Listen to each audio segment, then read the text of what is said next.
Hey everyone, I'm so excited to show you this little project I made for springtime Easter. I found this cute little bunny napkin and I knew I had to turn it into a cute spring decor. Decor? I don't know. Anyway, so I had this old, I don't know what you call it, little mason jar that I got at the Dollar General for, it wasn't even $1, it was clearance, like super cheap. But anyway, so I had that and I first sanded it off and then I should have painted it and I accidentally grabbed the stain, but that's okay. We make everything work, right? So I applied one coat of the stain and then I found I think it's a linen color paint that I wanted to put on it to match the napkin to make it pop a little bit more. So I'm applying one layer of that. I'm not really sure what brand of paint it is. I got it at Joann's when they were going out of business. So I've had it for quite a while. So I ended up having to do 2 coats of that. I let them dry in between, of course, but you see it's streaky. So I fast forwarded it, but I applied another coat. Then I am going to do, see, isn't he cute? He's so cute. So I'm going to do the Mod Podge heat method. So this is the coolest way to do the Mod Podge that I have found. So I'm measuring up my cute little bunny that I just couldn't leave at the store because he's got the cutest face I've seen in a long time. So I sized it up. I've got the Mod Podge. I've dried it. Oh, now I'm applying the Mod Podge. You want to make sure that you do it pretty even though, because once you dry it, you don't want it bubbling out. You want your design to lay as flat as you can. So I made mine pretty flat and now I'm drying it up.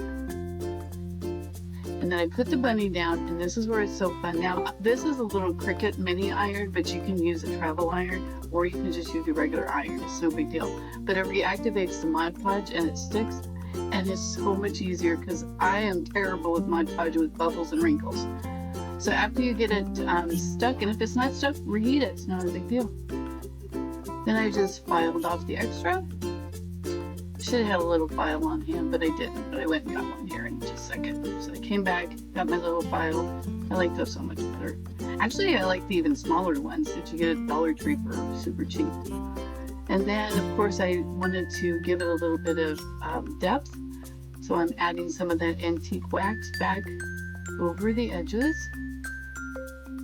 Now, if I had to do this one again, I would not use this little brush. I thought it was going to look super cute, but it ended up not so great.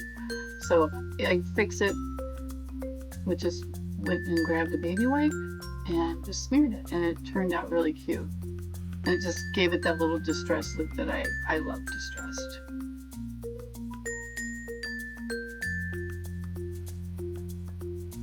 He's turning out so cute. Then I wanted to add, I like adding more things to it because I don't like just a flat picture. So you want to give it some depth and 3D effects. So I found this jute that I've had laying around forever.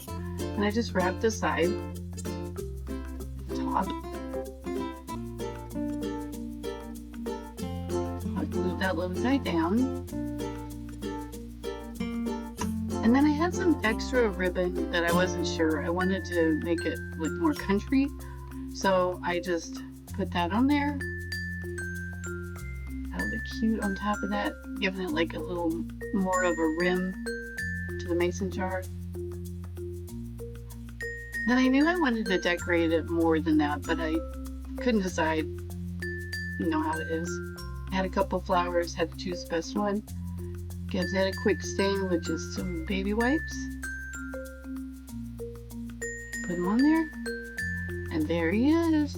Now I added some little whiskers to him and some Easter eggs and I think it turned out super cute. Thanks for watching.